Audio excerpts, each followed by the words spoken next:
حالم از قلم نمرہ احمد۔ ایڈم بن محمد سنباؤ کی حویلی کے صحن میں بے چینی سے ٹہل رہا تھا۔ جب بیرونی دروازے پر آہٹ ہوئی، وہ تیزی سے اس طرف لپکنے لگا، پھر رکا، اپنے جذبات پر قابو پا لیا اور چہرے پر مصنوعی غصہ طاری کر کے وہیں کھڑا انتظار کرنے لگا۔ گھورتی نظریں راہداری پر جمی تھیں جہاں سے داتن چلتی آ رہی تھی۔ مجھے خزانے کے سسپنس میں ڈال کر آپ 2 گھنٹے کے لیے کہاں غائب ہو گئی تھیں؟ ناراضگی سے بولا تو وہ جو ایک بھاری بھرکم کتاب اٹھائے چلی آ رہی تھی کاندھے اچکا کے برآمدے میں آ رکی۔ 1 گھنٹہ 37 منٹ کے لیے؟ تم تو حساب کتاب میں بھی برے ہو۔ ناک سکیڑ کر ہوں کیا اور آتش دان کے ساتھ میز پر وہ کتاب رکھی۔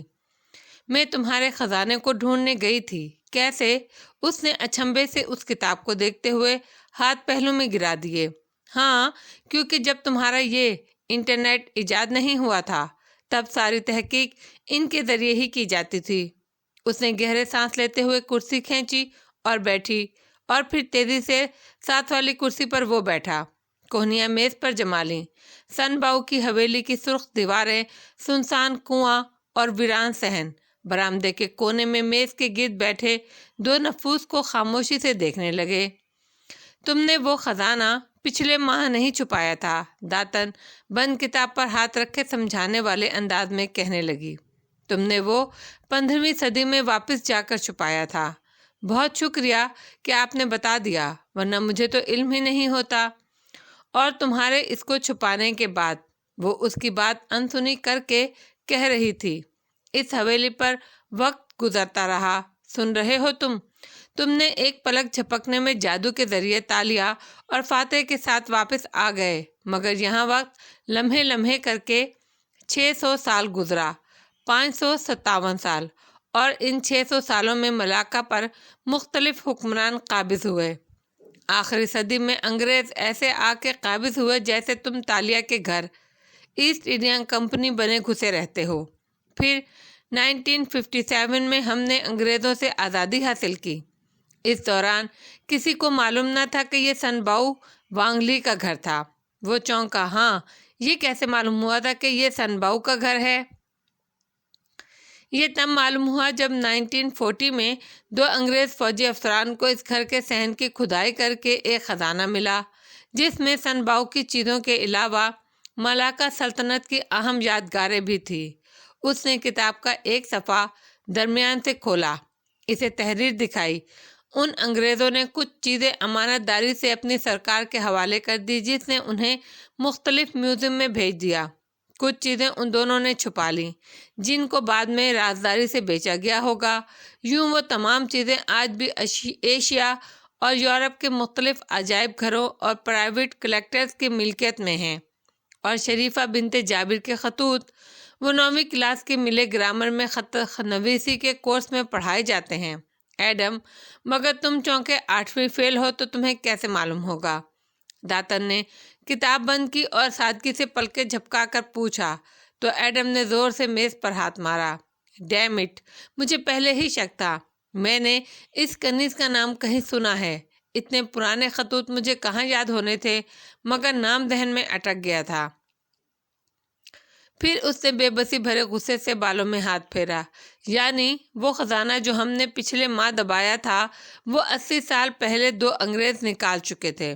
بالکل، یہ ایسٹ انڈیا کمپنی اور اس کے موجودہ دور کے جانشین۔ سر سے پیر تک ایڈم کو دیکھا۔ ہوتے ہی بدنیت ہیں۔ خیر، وہ خزانہ 50 سال گزرنے پر ویسے ہی ہماری ملکیت نہیں رہا تھا، اس لیے ایڈم نے گہری سانس لے کر لہجے کو سرسری بنایا، ہم اس کو ڈھونڈ بھی لیتے تو حکومت کے حوالے ہی کرنا تھا۔ ہاں، انگور نہ ملیں تو کھٹے ہی ہوتے ہیں۔ ایڈم کے تو سر پر لگی، تلووں پر بجھی۔ آپ ایک تو ہر ایک کو بدنیت نہ سمجھا کریں۔ میں کوئی چور نہیں ہوں جو چیتالیہ کی کسی چیز پر نظر رکھے ہوئے ہوں۔ میں صرف ان کے ساتھ بولتے بولتے اٹکا رہنا چاہتا ہوں۔ آہستہ سے فقرہ مکمل کیا، نظریں چرا لیں۔ داتن کی تمسخرانہ جتاتی نظریں بدلیں، آنکھیں پوری کھلیں۔ وہ ایک دم سیدھی ہو کر بیٹھی۔ اوہ کیا اوہ، وہ چڑ گیا۔ اندر ہی اندر دل زور سے دھڑکا۔ تمہیں تالیہ سے محبت ہو گئی ہے؟ ہے نا؟ وہ بھی یقینی سے اسے دیکھ رہی تھی۔ ایڈم کے سارے جسم کا خون چہرے پر سمٹ آیا، نگاہیں چرا کر جلدی سے بولا، ایک تو میرے بارے میں فضول کے اندازے لگانا چھوڑ دے، نہ میں کتابوں سے نہ بلد ہوں، نہ ہی 8ویں فیل ہوں، اور نہ ہی محبت سے نہ آشنا ہوں۔ میں سمجھ گئی لڑکے، یہ تم نے اپنے دل کو کہاں لگا لیا۔ وہ ماتھے کو چھو کر بولی تو وہ بے بسی سے دانت کچکچاتا اٹھ گیا۔ میں بس سے KL واپس جا رہا ہوں، آپ جب آئیں گی آپ کی مرضی، اور سر جھلا کر اس کونے کی طرف بڑھا جہاں اس کا سامان رکھا تھا۔ ہم کہیں نہیں جا رہے، میں اب کسی صورت نہیں رکوں گا کیونکہ اب آپ مجھے ہراس کر رہے ہیں۔ اچھا سنو تو، داتن نے ایک دم لہجے میں مٹھاس کھول لی، تم اس ہوٹل والے لڑکے کا راز معلوم کرنا چاہتے ہو نا؟ اس کے لیے ہمیں یہی رکنا ہوگا۔ وہ جو بیگ میں لیپ ٹاپ ڈال رہا تھا تیورا کر گھوما اور برہمی سے اسے دیکھا۔ پہلی بات، ہم نہیں ہیں، اور دوسری بات، صبح تک تو آپ بار بار جانے کی بات کر رہی تھیں، تو اب کیا ہوا؟ اب داتن نے ہتھیلی پر چہرہ گرایا اور دلچسپی سے اسے دیکھا۔ اب میرا دل چاہ رہا ہے کہ ایسٹ انڈیا کمپنی کے ساتھ کسی کوہ نور کا سراغ لگاؤں۔ تم سوچ لو، لیانا صابری جیسی انویسٹیگیٹر کا ساتھ تمہیں اگلے 557 سال میں بھی نہیں ملے گا۔ ایڈم نے مشکوک نظروں سے اسے دیکھا، لیکن اگر آپ نے مجھ سے کوئی فضول بات کہی تو میں، چہرہ پھر سے گلابی ہوا، تو تم #کو می ٹو کر کے ٹویٹ کر دینا۔ تم نوجوانوں کو ویسے بھی آج کل ہراسمنٹ کھیلنے کا بہت شوق ہو چلا ہے۔ ساتھ ہی وہ ہنسی۔ ایڈم البتہ سنجیدہ رہا۔ ہراسمنٹ، اور وہ بھی جو ورک پلیس پر ہو، واقعی ایک ایشو ہے داتن صاحبہ۔ آپ نے اپنی کتابوں میں نہیں پڑھا اس کے بارے میں؟ داتن نے ہاتھ جھلایا اور اسے لیپ ٹاپ کھولنے کا اشارہ کیا۔ چھوڑو، عورتیں خود ایسا لباس پہنتی ہیں کہ لوگ ان کو ہراس کرنے پر مجبور ہو جاتے ہیں۔ خیر، دکھاؤ ذرا مجھے، کون ہے وہ معصوم انسان جس کے پیچھے ایسٹ انڈیا کمپنی پڑی ہے؟ ایڈم کچھ کہنا چاہتا تھا، مگر پھر خاموشی سے لیپ ٹاپ واپس نکالا اور اس کے سامنے میز پر لے جا کر رکھا۔ داتن اشتیاق سے اسے کھولنے لگی تو اس نے اسکرین کو ہاتھ سے واپس گرا دیا۔ داتن نے چونک کر اسے دیکھا۔ میں ایک ساتھ 4 مختلف کتابیں نہیں شروع کرتا، مگر جو کتاب شروع کرتا ہوں اسے یکسوئی سے مکمل بھی کرتا ہوں۔ میں نے کئی برس کسی لائبریری میں کام نہیں کیا، مگر میں نے ملاقہ کے قدیم کتب خانے کی کتابیں پڑھ کر قدیم ملے زبان سیکھی ہے۔ میں KL کا بہترین انویسٹیگیٹر بے شک نہیں ہوں، مگر میں ایک اچھا رائٹر ہوں، اور رائٹر سے بہت احتیاط سے بات کرتے ہیں، ورنہ جھک کر اس کی آنکھوں میں دیکھا، وہ آپ کو اپنی کہانی میں ڈال کر مار بھی سکتے ہیں۔ واقعی میں ڈر گئی، دیکھو میرے ہاتھ بھی کانپ رہے ہیں، وہ بدمزہ ہو کر بولی تو ایڈم سیدھا ہوا اور شانے اچکائے۔ میری وارننگ یاد رکھیے گا، اور پھر اس کے ساتھ کرسی کھینچ لی۔ یہ تو طے تھا کہ اسے لیانا صابری جیسی انویسٹیگیٹر اگلے 557 سال میں بھی نہیں ملنی تھی۔ بارسن نیشنل کے دفتر میں اس صبح لوگ اپنے آفس اور کیبن چھوڑ کر درمیانی گزرگاہ کے دونوں اطراف میں کھڑے تھے۔ تقریباً سب کی گردنیں اوپر اٹھی ہوئی تھی اور دیوار پر نصب ٹی وی اسکرین پر چلتی خبریں وہ دیکھ رہے تھے۔ کسی نے قلم دانتوں میں دبا رکھا تھا تو کوئی افسوس سے نفی میں سر ہلا رہا تھا۔ تالیہ جب لفٹ سے نکل کر لابی تک آئی تو ریسیپشن والی لڑکی بھی اس طرف پشت کیے پریشانی سے ٹی وی اسکرین کو دیکھ رہی تھی۔ بارسٹن نیشنل آپس میں اختلافات کا شکار۔ BN کی اسٹافر ایمان موسیٰ کے انکشافات سے بھرپور ٹویٹس۔ ایمان موسیٰ نے الزام لگایا ہے کہ BN کے ایک ممبر پارلیمنٹ ادیب بن سعود نے ان کو متعدد بار دفتر میں ہراساں کیا ہے۔ ایمان موسیٰ کا کہنا ہے کہ ادیب بن سعود ان کو ہراساں کرتے تھے۔ جب انہوں نے آواز اٹھانے کی کوشش کی تو وان فاتح کی چیف آف اسٹاف تالیہ مراد نے ان کو ادیب بن سعود کے کہنے پر فائر کر دیا۔ ایمان موسیٰ کا مزید کہنا تھا کہ ان کو برطرف کر کے ناانصافی کی گئی ہے۔ پارٹی میں خواتین کو ہراساں کرنے کا رواج عام ہو چکا ہے۔ یاد رہے کہ 24 سالہ ایمان موسیٰ گزشتہ 1 سال سے BN کے ساتھ منسلک ہیں اور وہ وان فاتح بن رامدل کے الیکشن اسٹاف اور سوشل میڈیا ٹیم کا بھی حصہ ہیں۔ بی این کے اگلے چیئرمین کے انتخابات اس وقت قریب ہیں۔ بی این میں 2 گروپ بن چکے ہیں۔ ایک گروپ کے امیدوار حاکمی صاحب ہے، دوسرے کے وان فاتح۔ اور یہاں ہم ناظرین کو بتاتے چلیں کہ ادیب بن سعود جن پہ خاتون نے ہراسمنٹ کا الزام لگایا ہے، ان کا تعلق فاتح رامدل کے حمایتی گروپ سے ہے۔ بی این کے کسی نمائندے نے ابھی تک اس خبر پر تبصرہ نہیں کیا۔ ہم مسلسل ان سے رابطہ کرنے کی کوشش میں ہیں۔ لابی سے ہال تک کا فاصلہ عبور کرتے ہوئے وہ بار بار دہرائی جانے والی خبروں کو سن سکتی تھی۔ گزرگاہ کے اطراف میں کھڑے اسٹافرز گردنیں موڑ موڑ کر تالیہ کو دیکھنے لگے۔ سب خاموش تھے اور ان کی ملامتی نظریں اس چیف آف اسٹاف پر جمی تھیں جس نے وہیں کھڑے کھڑے ایک اسٹافر کو فائر کیا تھا۔ غصیلی نظروں سے اسے گھورتا اشر سب سے آگے تھا۔ اس اسکینڈل کو کھڑا کرنے کے لیے شکریہ چیتالیہ، وہ چبا چبا کر بولا تو تالیہ نے ایک بیزار نظر اس پر ڈالی۔ باس کہاں ہیں؟ اور پھر نظریں ہال کے دوسرے سرے پر کھڑے فاتح پر جا ٹھہری۔ سفید شرٹ کی آستین نے کوہنیوں تک موڑے پہلوؤں پر ہاتھ جمائے وہ سنجیدگی سے تالیہ کو دیکھ رہا تھا۔ وہاں ہر کوئی اس سے ناراض لگتا تھا۔ تالیہ نے گہری سانس لی، گردن اکڑا کر اطراف میں دیکھا۔ آپ لوگ کانفرنس روم میں اکٹھے ہوں، میں وہاں آپ کے تمام سوالوں کے جواب دوں گی اور جو ضروری ہوا وہ بلا جھجک کر گزروں گی۔ ان الفاظ پر بھی ملامتی نظریں برقرار رہیں۔ کسی نے ہوں میں سر جھٹکا اور کوئی ٹی وی اسکرین کو دیکھتا رہا۔ ایک شخص بھی کانفرنس روم کی طرف جانے کے لیے جگہ سے نہیں ہلا۔ شہزادی نے مٹھیاں بھینچ کر ضبط کیا اور فاتح کی طرف آئی۔ اسٹاف لاؤنج پیچھے رہ گیا اور وہ آہستہ سے بولی، آپ بھی مجھے ملامت کر رہے ہوں گے مگر نہیں، مجھے تم پر اعتماد ہے۔ اس کی ساری توضیحات، وضاحتیں، شکوے ان کہے رہ گئے۔ وہ بس اسے دیکھنے لگی۔ وہ بڑے رسان سے سمجھانے لگا، میں نے کل صوفیہ رحمان کو چیلنج کیا تھا، اس نے جوابی حملہ تو کرنا ہی تھا۔ ایک عام سی اسٹافر اتنا بڑا قدم صرف تب اٹھا سکتی ہے جب اس کی پشت پناہی کی جائے۔ فکر نہیں کرو، سیاسی پارٹیوں میں ایسے مسئلے آتے ہی ہیں، تم اسے ہینڈل کر لو گی۔ اس نے نظر جھکا کر اپنے بیگ کو دیکھا جس میں استعفیٰ رکھا تھا۔ اسٹاف مجھے ناپسند کرتا ہے، وہ مزید مجھے اپنا چیف نہیں دیکھنا چاہتے۔ ہاتھ زپ کی طرف بڑھے۔ دور کھڑے اسٹافرز اور اشر کی خود کو گھورتی نگاہیں وہ محسوس کر سکتی تھی۔ استعفیٰ دینے کے بارے میں سوچنا بھی مت تاشا، اس نے تنبیہ کی تو تالیہ نے چونک کر اسے دیکھا۔ آپ کو کیسے؟ میرے نیچے ہزاروں کارکن کام کرتے ہیں لڑکی۔ وہ نرمی سے مسکرایا۔ یہ پہلی دفعہ نہیں ہوگا کہ کوئی نیا باس اس وجہ سے ناراض ہو کر جاب چھوڑ جائے کہ اسے لگے کوئی اس کی عزت نہیں کرتا۔ کوئی میری عزت نہیں کرتا، چاہے وہ مسز اسرا ہو، اشر ہو یا وہ لفٹ مین، سب مجھے ایول کوئن سمجھتے ہیں۔ وہ دبی آواز میں خفگی سے بولی، عزت کمائی جاتی ہے، جیسے تم نے میری نظر میں کمائی ویسے ہی ان کی نظر میں بھی کما سکتی ہو، لیکن میدان چھوڑ کر نہیں بلکہ سامنے سے لیڈ کر کے۔ اس نے زب سے ہاتھ ہٹا دیا اور گہری سانس لی۔ اب میں کیا کروں؟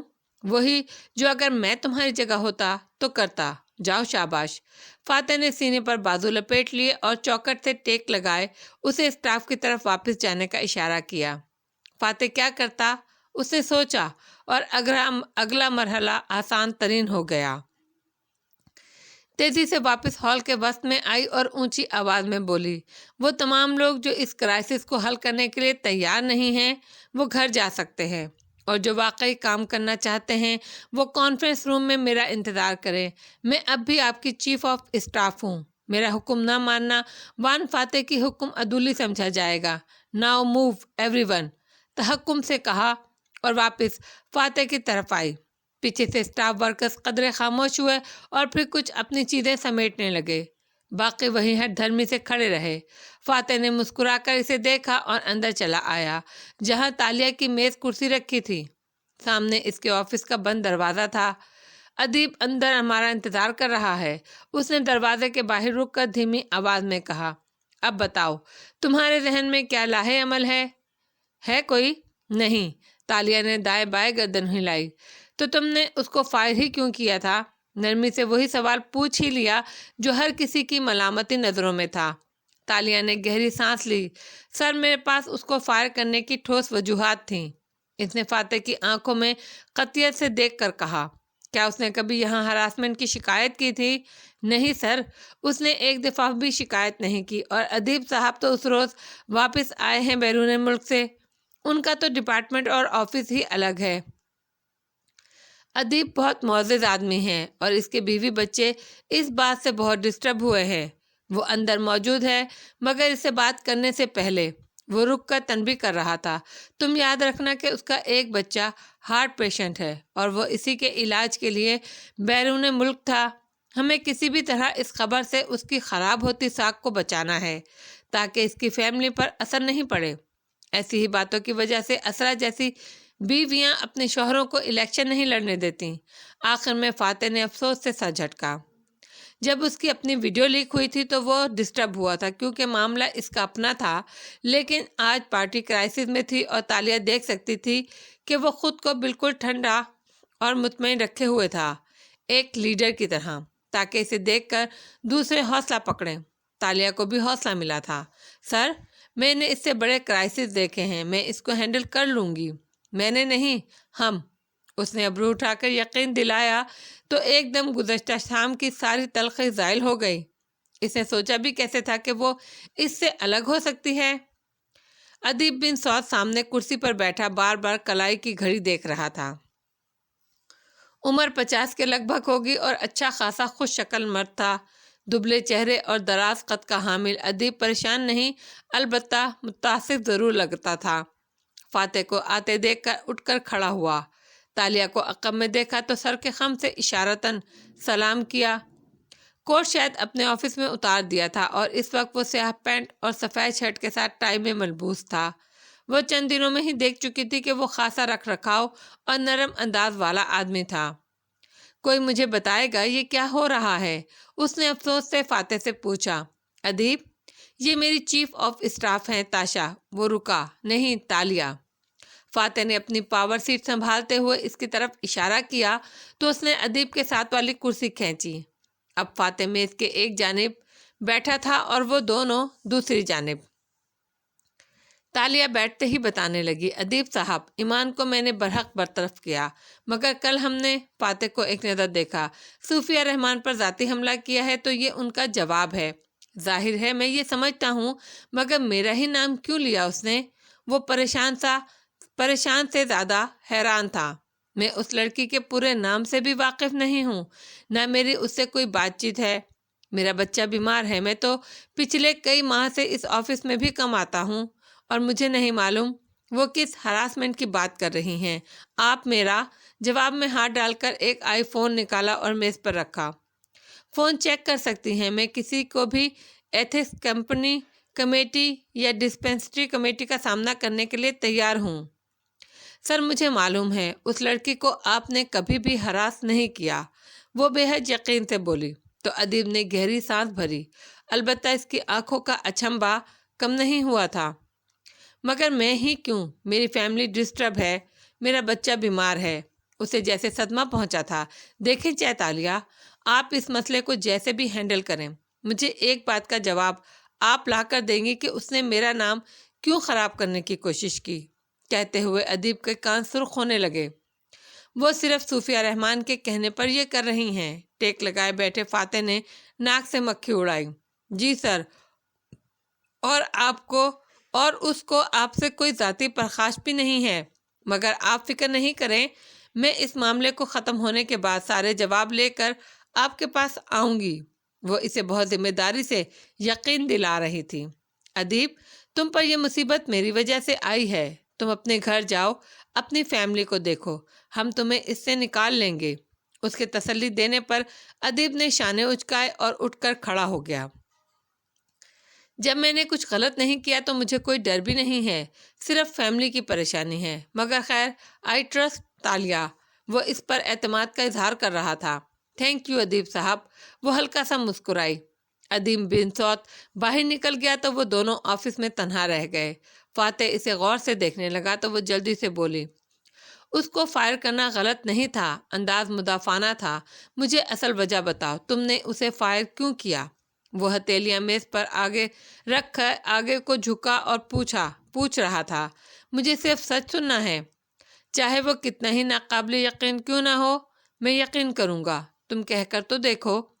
اس کے انداز کا اعتماد اور بھروسہ تالیہ کا دل پگھلنے لگا۔ وہ پیچھے ہوئی اور سینے پر بازو لپیٹے۔ پہلی وجہ تو یہ تھی کہ اس کا رویہ نان پروفیشنل تھا، اور دوسری وجہ سن کر آپ کو لگے گا میں کوئی کہانی گھڑ رہی ہوں، یا مجھے ایسا کیوں لگے گا؟ تمہاری کہی کوئی بات کبھی جھوٹ ثابت نہیں ہوئی، اور ہم اس فائل کے ایشو سے آگے بڑھ چکے ہیں تاشا۔ وہ اسے دیکھ کر رہ گئی، بنا پلک جھپکے آنکھیں اس پر جم گئی۔ تو آپ کو میں سچی لگتی ہوں؟ ظاہر ہے پوری دیانتداری سے کہہ رہا ہوں۔ تالیہ کے گلے میں آنسوؤں کا پھندا لگنے لگا، مگر اس نے کوشش کی کہ پانی کو آنکھوں تک نہ آنے دے۔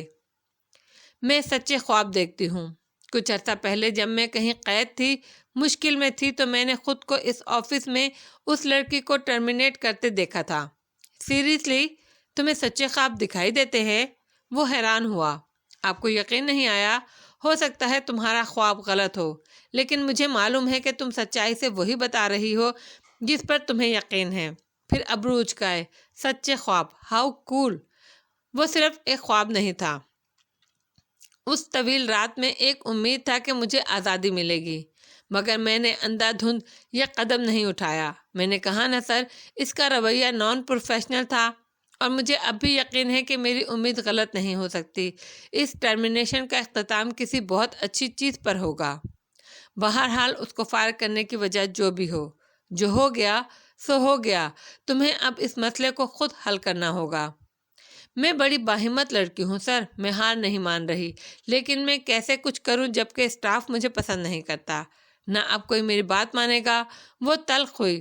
تو بات منواؤ، جیسے لیڈر منواتے ہیں۔ کیسے منواتے ہیں؟ وہ چند لمحے خاموشی سے اسے دیکھتا رہا۔ سامنے کرسی پر بیٹھی تالیہ کچھ خفا، کچھ پریشان نظر آتی تھی۔ تمہیں معلوم ہے بعض قبائل میں جب کوئی لیڈر کسی مسئلے کے حل کے لیے عمائدین کو اکٹھا کرتا ہے تو وہ ایک دائرے میں ان لوگوں کو بٹھاتا ہے، ایک دائرہ جہاں سب برابر ہوتے ہیں۔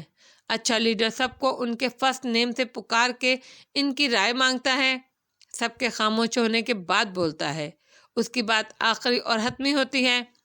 اس نے شرٹ کے آستین کھولے اور کف کے بٹن بند کیے۔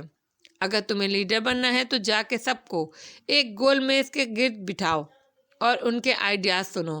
آخری شخص کو سننے تک تمہارے ذہن میں پلان بھی آ چکا ہوگا۔ پھر تمہیں کوئی ایڈوائس، کوئی رہنمائی چاہیے ہو تو میرے پاس آ سکتی ہو، مگر اس مسئلے کو تمہیں خود حل کرنا ہوگا۔ میں ابھی پارلیمنٹ جا رہا ہوں۔ وہ اب کوٹ اٹھاتے ہوئے ہر شے اس کے سپرد کر رہا تھا۔ تالیہ کا دل بری طرح دھڑکا، مگر پھر بظاہر اس نے چہرے کو پرسکون رکھا۔ میں سنبھال لوں گی سر۔ گڈ، اور یاد رکھو۔ میز کے پیچھے سے نکلتے ہوئے اس نے آخری تنبیہ کی، لیڈر وہ نہیں ہوتا جس کی تدبیریں اعلیٰ اور دماغ چالاک ہوتا ہے، لیڈر وہ ہوتا ہے جو پریشر برداشت کر سکے اور گھبراہٹ پر قابو پائے۔ یس سر۔ وہ جلدی سے اٹھی اور باہر نکل آئی۔ کچھ دیر بعد وہ کانفرنس روم کے بیضوی میز کے ایک سرے پر بیٹھی تھی اور خاموشی سے سب کو سن رہی تھی۔ تمام کرسیاں بھری تھیں اور کچھ لوگ کرسیوں کے پیچھے کھڑے تھے۔ کبھی وہ باری باری بولتے اور کبھی ایک ساتھ رائے دینے لگتے۔ آپ نے اسے فائر کیوں کیا؟ اور یہ سارا مسئلہ کھڑا ہوا۔ ایمان کو بلا وجہ فائر نہ کیا جاتا تو وہ اس حد تک نہ جاتی۔ اب تو ہر کسی کو اپنی نوکری کا ڈر لگ گیا ہے، اور ہو سکتا ہے اسے واقعی ہراس کیا جا رہا ہو سکتا ہے وہ سچ بول رہی ہو۔ ایک اینک والی لڑکی نے ہچکچاتے ہوئے سوال کیا تو سب گردنیں موڑ کر اسے دیکھنے لگے۔ آوازیں بلند ہوئیں، ادیب صاحب ایسا بالکل نہیں کر سکتے۔ ادیب صاحب تو اس کو ٹھیک سے جانتے بھی نہیں ہیں۔ دروازہ کھلا اور تیوڑیاں چڑھائے اشر اندر داخل ہوا۔ چونکہ اس وقت بہت سے کارکن بول رہے تھے تو وہ خاموشی سے کھڑکی کے ساتھ تالیہ کی سیدھ میں جا کھڑا ہوا اور ہاتھ جیبوں میں ڈالے ضبط سے جیسے اپنی باری کا انتظار کرنے لگا۔ تالیہ جو گال تلے انگلی رکھے بیٹھی تھی بالآخر مسکرا کر بولی، آپ میں سے سنو وائٹ کون ہے؟ کارکن ایک دم باتیں روک کر اسے دیکھنے لگے۔ جی میم، میری سیٹ پہ کسی نے ایک پرچی لگائی تھی جس پر ایول کوئن لکھا تھا۔ لکھنے والا یا ایک تیکھی نظر اینک والی لڑکی پر ڈالی۔ جس نے فوراً نظریں جھکا لی تھی۔ یا لکھنے والی اس عمل کی ذمہ داری قبول کرنا چاہے گی؟ اس نے پرچی پرس سے نکال کر ان کو دکھائی۔ اشر نے بیزاری سے سر جھٹکا۔ کانفرنس ہال میں ایک دم سناٹا چھا گیا۔ آپ میں سے اکثر لوگ مجھے ایک ظالم ملکہ کے طور پر دیکھتے ہیں جو بلا وجہ کسی بھی کارکن کا سر قلم کر دیتی ہے، لیکن میں آپ کو ایسا نہیں دیکھتی۔ گھومنے والی کرسی پر ٹیک لگائے گال تلے انگلی رکھے بیٹھی وہ رسان سے کہہ رہی تھی۔ تنقیدی چپتی نگاہیں اس پر ہنوز جمی تھیں۔ میں آپ لوگوں کو مردوں اور عورتوں کی ایک ٹیم کے طور پر دیکھتی ہوں جو ایک مقصد کے لیے اکٹھے ہوئے ہیں۔ یہ فریدہ ہے، اینک والی لڑکی کی طرف قلم سے اشارہ کیا، جو اپنی کڈنی پیشنٹ والدہ کی خدمت کے لیے جاب کر رہی ہے۔ یہ نعیمہ ہے جو سنگل مدر ہے اور اسے تنخواہ سے اپنے بیٹے کی اسکول فیس دینی ہوتی ہے۔ وہ باری باری ہر ایک کی طرف اشارہ کر رہی تھی۔ یہ رضوانہ ہے جو اپنے شوہر حارث کے ساتھ مل کر کماتی ہے تاکہ دونوں اپنا گھر چلا سکیں۔ اور یہ آمنہ جو باہر سے ڈگری لے کر آئی ہے۔ جاب کرنا اس کی مجبوری نہیں ہے، مگر یہ اپنے خوابوں کی تکمیل کے لیے جدوجہد کر رہی ہے۔ کانفرنس روم میں ایک ششندر سا سناٹا چھا گیا تھا۔ جہاں لڑکیاں یک ٹک اسے دیکھ رہی تھی وہاں اشر بھی چونک گیا تھا۔ چیتالیہ اپنے اسٹاف کو جانتی ہے، انٹرسٹنگ۔ اور یہاں عارفین بھی ہے جو نظر کے مسئلے کی وجہ سے اگر فوج میں نہیں جا سکا تو بی این میں کام کر کے ملک کی خدمت کر رہا ہے۔ یہاں دانیال بھی ہے جو اکیلا اپنے 6 بہن بھائیوں کو پال رہا ہے کیونکہ اس کے والدین اس کی ٹین ایج میں وفات پا گئے تھے۔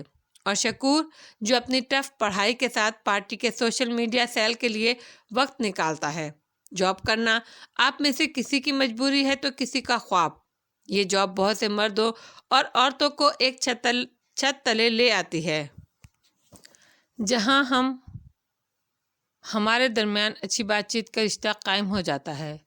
ہم فارغ وقت میں ساتھ بیٹھ کے لطیفوں پر ہنستے بھی ہیں، باس کا مذاق بھی بناتے ہیں اور ایک دوسرے کی مدد بھی کرتے ہیں، کیونکہ اچھے کردار کے لیے کرخت شکل بنانے کی ضرورت نہیں ہوتی۔ نہ صرف حجاب پہن لینا آپ کو بچا سکتا ہے۔ آپ میں سے کچھ لڑکیاں حجاب پہنتی ہیں، کچھ نہیں پہنتی، مگر میں آپ سب کو مضبوط کردار کی لڑکیوں کے طور پر جانتی ہوں، کیونکہ آپ آفس کے مردوں کے ساتھ ایک اچھا ورکنگ ریلیشن شپ رکھنے کے باوجود اپنی اخلاقی حدود کو نہیں پھیلانگتی اور چھپ کر کرنے والی یا ذو معنی رومانوی گفتگو میں نہیں پڑتی۔ اس پر جمی نظریں اور تاثرات آہستہ آہستہ بدل رہے تھے۔ کچھ کے ماتھے کے بل سیدھے ہوتے ہوئے تو کسی نے نظریں جھکا لیں۔ آفس میں جو شخص اخلاقی حدود کو عبور کرے، نازیبا گفتگو کرے، بھلے سامنے والی لڑکی نے حجاب پہنا ہے یا نہیں، اس شخص کو ہراسا کہتے ہیں۔ ہراس کے معنی کی وجہ اس کا اپنا ذہنی فطور ہوتا ہے، عورت کا لباس نہیں۔ ہمارا لباس ہماری اپنی پاکیزگی کے لیے ہے، دوسروں کی نظر کے لیے نہیں۔ ہم اگر غیر اخلاقی لباس پہنیں گے تو ہم اپنی پاکیزگی کھو دیں گے۔ لیکن ہراسر عموماً لباس سے آگے نکل چکے ہوتے ہیں۔ وہ برقعے والی کو بھی تنگ کرتے ہیں اور 7 سال کی یونیفارم والی بچی کو بھی۔ آپ نے حجاب نہیں اوڑھا، لیکن کوئی قابل اعتراض اور تنگ لباس بھی نہیں پہنا، تب بھی ایسے لوگ آپ کو ستائیں گے۔ چیتالیہ، آپ تقریر اچھی کرتی ہیں، مگر پلان کیا ہے؟ ہمیں دیر ہو رہی ہے۔ اشر سے مزید برداشت نہیں ہوا۔ کلائی کی گھڑی دکھائی۔ تالیہ نے ہاتھ اٹھا کر اسے خاموش رہنے کا اشارہ کیا اور بات جاری رکھی۔ میں آپ کو یہ یقین دلاتی ہوں کہ ایمان کو کسی نے اس آفس میں ہراس نہیں کیا تھا۔ اگر ایسا ہوتا تو تالیہ مراد آج ایمان کے ساتھ جا کر کھڑی ہو جاتی۔ میرے نزدیک ہراسمنٹ اتنا سنگین جرم ہے اور اسی لیے میں نے ایمان کو فائر کیا تھا۔ جی؟ فریدہ نے اچنبھے سے کہا تو تالیہ نے گہری سانس لی۔ میں نے ایمان کو 2 وجوہات کی بنا پر نکالا۔ ایک میں نے ابھی باس کو بتائی ہے، دوسری آپ کو بتا رہی ہوں۔ ہراسمنٹ صرف مرد نہیں کرتے، عورتیں بھی کرتی ہیں، جیسے ایمان منیر الکلام کو ہراس کر رہی تھی۔ منیر میرے پاس شکایت لے کر نہیں آیا، حالانکہ اسے آنا چاہیے تھا۔ سب نے گردنیں گھما کر منیر نامی اس نوجوان کو دیکھا جو خود بھی حق تک رہ گیا، منہ تک کھل گیا۔ میں؟ منیر، یہ کیا کہہ رہی ہیں؟ اسٹافر لڑکیوں نے حیرت سے اسے پکارا۔ منیر نے بے بسی اور بے یقینی سے لب آپس میں پیوست کر لیے۔ نظریں جھکا لیں۔ وہ خوش شکل مگر دبلا پتلا سا نوجوان تھا جو دیکھنے سے کم اعتماد لگتا تھا۔ میں نے ایمان کو اس لیے فائر کیا تھا کیونکہ وہ آفس کا ماحول خراب کر رہی تھی۔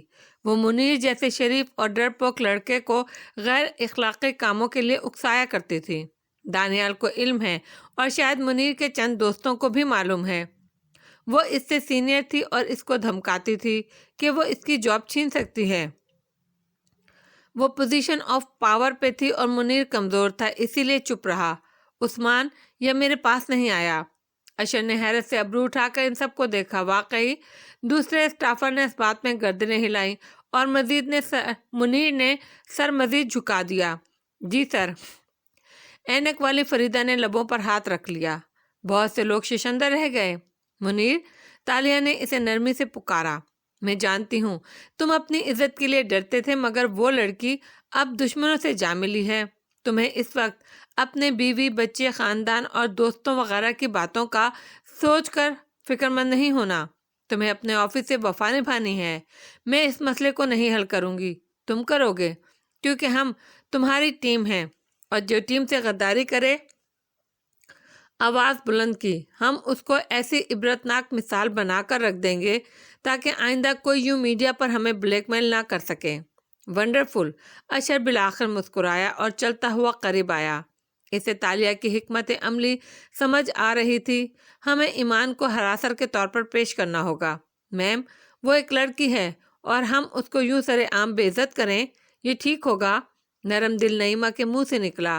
یہ آپ کو سیاسی پارٹی جوائن کرنے سے پہلے سوچنا چاہیے تھا نعیمہ۔ سیاست تو ہے ہی گندی چیز، اور ہم سب اس گند کا حصہ ہیں۔ اگر عورت کسی دوسرے پر کیچڑ اچھالے گی یا جرم کرے گی تو اسے اس کی سزا ملے گی۔ وہ باہر میدان جنگ سجا کر پریس کانفرنس کرنے جا رہی ہے، اور میدان جنگ میں دشمن پر ترس نہیں کھاتے۔ کھیل ایمان نے شروع کیا تھا، ختم ہم کریں گے۔ مگر کیسے؟ ہم پروپیگنڈا کرنے جا رہے ہیں۔ پروپیگنڈا سمجھتی ہو نعیمہ؟ وہ اٹھتے ہوئے میز سے اپنی چیزیں سمیٹ رہی تھی۔ اتنا شور مچانا کہ باقی ہر آواز دم جائے۔ ایمان کے الزام کے جواب میں ہمیں خاموش رہ کر پیچھے نہیں ہٹ جانا۔ ہم نے اتنا شور مچانا ہے کہ اس کی آواز کوئی سن ہی نہ سکے۔ ساتھ ہی وہ ہدایات دینے لگی۔ اس کے کھڑے ہوتے ہی دوسرے لوگ بھی کھڑے ہونے لگے۔ دانیال، تم ایمان کے خلاف ٹویٹر پر ٹویٹس کرو، اس کو اتنا ایول پینٹ کرو کہ لوگ اس سے بیزار ہو جائیں۔ بعد میں فاتح ٹویٹ کر کے پارٹی ورکرز کو ایمان کو برا بھلا کہنے سے روک دیں گے، لیکن تب تک تم اس کی خاطر خواہ نقصان پہنچا چکے ہوگے۔ حارث، تم مجھے ایمان کی پیدائش سے اب تک کی زندگی کی ساری معلومات لا کر دو۔ وہ پہلے کہاں جاب کرتی تھی اور وہ جاب اس نے کیوں چھوڑی؟ یہ سب سے زیادہ اہم ہے۔ آمنہ، تمہارے بینک میں کانٹینٹس ہوتے ہیں، تم مجھے ایمان کی مالی ٹرانزیکشن کا حساب لا کر دو۔ ہمیں اس کے اور صوفیہ رحمان کے درمیان کسی رقم کی منتقلی کا ثبوت اگر مل جائے تو بہت اچھا ہوگا۔ پھر رک کر بولی، ویسے تو میرے پاس ایک بہت قابل انویسٹیگیٹر ہے جو وزن اور عقل میں تم میں سے 10 کے برابر ہے، لیکن میں اس وقت صرف اپنی ٹیم پر بھروسہ کرنا چاہتی ہوں۔ All right everyone, get to work now. وہ وہاں کھڑی رہی اور اسٹافر بالآخر سر ہلا کر اپنے اپنے کیبن کی طرف لپکنے لگے۔ ماحول یکسر بدل گیا، سب میں توانائی سی بھر گئی۔ منیر البتہ متذبذب اور پریشان کھڑا تھا۔ مجھے کیا کرنا ہوگا میم؟ تمہیں، اشر مسکراتا ہوا آگے آیا، تمہیں ہراسمنٹ وکٹم بننا ہوگا۔ اشر صاحب درست کہہ رہے ہیں منیر، تمہیں اور مجھے مل کر ایمان کی پریس کانفرنس خراب کرنی ہے۔ وہ بھی مسکرا کر بولی تو منیر الکلام کو ٹھنڈے پسینے آنے لگے۔ باہر راہداری میں تیز تیز چلتے اشر نے سرگوشی کی، آپ نے واقعی ایمان کو اسی وجہ سے نکالا تھا؟ کہا نا، مجھے اس کو نکالنا ہی تھا، شو آف پاور کے لیے۔ وہ دبے الفاظ میں بولی، لیکن میں نے پہلے اس پر پوری تحقیق کی تھی، فشنگ مہم اور میرے ہاتھ اتنی بڑی وجہ آ گئی کہ اسے نکالنا آسان ہو گیا، اور مجھے معلوم ہے کہ 21ویں صدی میں لوگوں کو فائر کرنا آسان ہوتا ہے، آسان نہیں ہوتا۔ جتا کر بولی تو وہ محض مسکرا دیا۔ وہ دونوں آگے چل رہے تھے اور منیر ذرا پیچھے ان کی گفتگو نہیں سن سکتا تھا، مگر میں نے ٹرمینیشن لیٹر میں وجہ اس کی چھٹیاں لکھی تھی تاکہ اس لڑکی کا پردہ رہے، لیکن اب چونکہ اس نے کسی کا پردہ نہیں رکھا تو اس نے کوٹ کی جیب سے ایک طے شدہ کاغذ نکال کر اشر کی طرف بڑھایا۔ یہ ایک دوسرا ٹرمینیشن لیٹر ہے جو میں نے آپ کی طرف سے بیک ڈیٹ میں اس وقت بنایا تھا جب سارے ورکرز اپنی اپنی رائے دے رہے تھے۔ اس کے مطابق اسے میں نے نہیں، اصل میں آپ نے فائر کیا تھا۔ سیاست ایک کون گیم ہے اشر صاحب، اور اس وقت ہم میڈیا کو کون کرنے جا رہے ہیں۔ وہ اسی بات میں الجھ جائیں گے کہ اصل ٹرمینیشن لیٹر کون سا ہے، جو ایمان دکھا رہی ہے یا جو ہم دکھائیں گے۔ گڈ، میں ابھی سائن کر دیتا ہوں۔ اشر نے قلم نکالتے ہوئے کاغذ کی تہہ کھولی تو دیکھا وہ پہلے سے سائن شدہ تھا۔ اس نے بے یقینی سے تالیہ کو دیکھا۔ سارے دن کے بعد وہ اب کھل کر مسکرائی تھی۔ مجھے معلوم نہیں تھا کہ آپ راضی ہوں گے یا نہیں، اسی لیے میں نے خود ہی آپ کے سائن کر دیے۔ یہ مسئلہ میرا کھڑا کردہ ہے، اسے مجھے ہی حل کرنا ہے، اور لفٹ کی طرف بڑھ گئی۔ اشر نے گہری سانس لی اور پھر ہلکا سا مسکرا دیا۔ اس کے قدم اب تالیہ کے تعاقب میں بڑھ رہے تھے۔ وہ بالآخر بہتر محسوس کر رہا تھا۔ سن باؤ کے صحن میں ٹھنڈی سی دھوپ پھیلی تھی۔ برآمدے کی میز پر وہ دونوں اسی طرح بیٹھے تھے۔ داتن لیپ ٹاپ پر ویڈیو دیکھتے ہوئے بار بار جمائی روک رہی تھی، جبکہ ایڈم ایک فائل سے کاغذات نکال کر اسے دکھا رہا تھا، جن کو دیکھنے میں وہ بالکل دلچسپی نہیں لے رہی تھی۔ میرے دوست نے فہمی بن سلام کے بارے میں مکمل چھان بین کی ہے، مگر اس کا کہنا ہے یہ بالکل کلین ہے۔ داتن نے بیزاری سے اسے دیکھا۔ کوئی بھی کلین نہیں ہوتا، میں نے بھی یہی کہا تھا۔ کوئی تو وجہ ہے جو اس کے ماں باپ اس سے بات نہیں کرتے، حالانکہ وہ ہانگ کانگ کا ایک اعلیٰ درجے کی لاء فرم میں کام کرتا ہے۔ جو وہ کاغذ دکھانے لگا تو داتن ایک دم سیدھی ہوئی اور سنجیدگی سے اسے گھورا۔ اس کے ماں باپ اس سے بات نہیں کرتے۔ یہ تم نے پہلے کیوں نہیں بتایا؟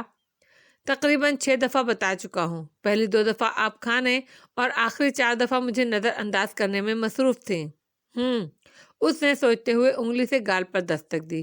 اس کے ماں باپ کی اس سے کیا لڑائی ہو سکتی ہے بھلا؟ یہی تو پتہ کرنا ہے، مگر کیسے؟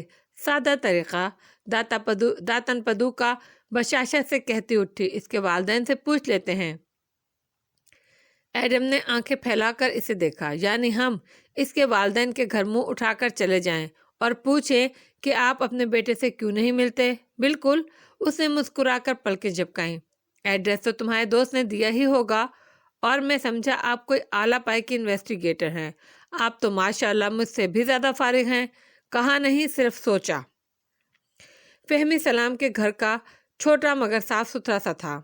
ایک منزلہ تکون مخروطی چھت والا گھر، جس کے سامنے چھوٹا سا گھاس سے سبز قطع بنا تھا، جس میں خوشنما گملے لگے تھے۔ ایڈم کو بے اختیار اپنا گھر یاد آیا۔ بعض چھوٹے چھوٹے گھروں کو حلال کی آمدنی اور گھر والوں کی سچی عادتیں کتنا بابرکت بنا دیتی ہیں۔ گھنٹی بجائی تو جلد ہی ایک ادھیڑ عمر آدمی آتا دکھائی دیا۔ داتن نے مسکرا کر گیٹ کے پار سے ہی اس کو مخاطب کر لیا۔ سلام صاحب، کیسے ہیں آپ؟ ہم ایچ کے بزنس ایوارڈ کے ادارے کی طرف سے آئے ہیں۔ آپ سے کچھ سوالات پوچھنے ہیں۔ جی بتائیے۔ وہ صاحب متذبذب سے قریب آئے اور گیٹ کھولا۔ کرتے اور پاجامے میں ملبوس وہ جناح کیپ پہنے ہوئے تھے۔ میں ذیابیطس کی مریض ہوں، زیادہ دیر کھڑی نہیں رہ سکتی۔ ایڈم نے گردن موڑ کر معصومیت سے کہتی داتن کو گھورا۔ اب سمجھ میں آیا چہ تالیہ کہانیاں گھڑنے میں کس پر گئی ہے۔ چھوٹے سے لاؤنج میں وہ دونوں اب ایک صوفے پر بیٹھے تھے۔ درمیان میں میز حائل تھی اور میز کے پار بیٹھا بوڑھا ملے اب متفکر سا ان کو دیکھ رہا تھا۔ ایچ کے بی کیا ہے؟ سوری، میں واقف نہیں ہوں۔ ایڈم نے کنکھیوں سے داتن کو دیکھا۔ وہ نوٹ پیڈ اور قلم نکالے بیٹھی مکمل پر اعتماد تھی۔ Hong Kong business award. ہم دراصل فہمی، آپ فہمی کے سلسلے میں آئے ہیں؟ سلام صاحب کے تاثرات سنجیدہ ہوئے۔ آنکھوں میں سرد مہری سی آئی، مگر ایڈم نے دیکھا اس سرد مہری میں بھی تکلیف تھی۔ جی سر، آپ کا بیٹا فہمی اپنی فیلڈ میں ایکسل کر رہا ہے اور اس سال اس کو بزنس ایوارڈ کے لیے نامزد کیا گیا ہے۔ اس کی پروفائل تیار کرنے کے لیے ہمیں کچھ معلومات۔ دیکھیے خاتون، سلام صاحب نے مہذب مگر قطعی لہجے میں بات کی، ہمارا فہمی سے کوئی تعلق نہیں ہے، خصوصاً اس کے کام سے۔ آپ اپنے بیٹے سے خفا لگتے ہیں؟ داتن نے حیرت سے پوچھا تو سلام صاحب جو باہم انگلیاں پھنسائے بیٹھے تھے خاموش رہے۔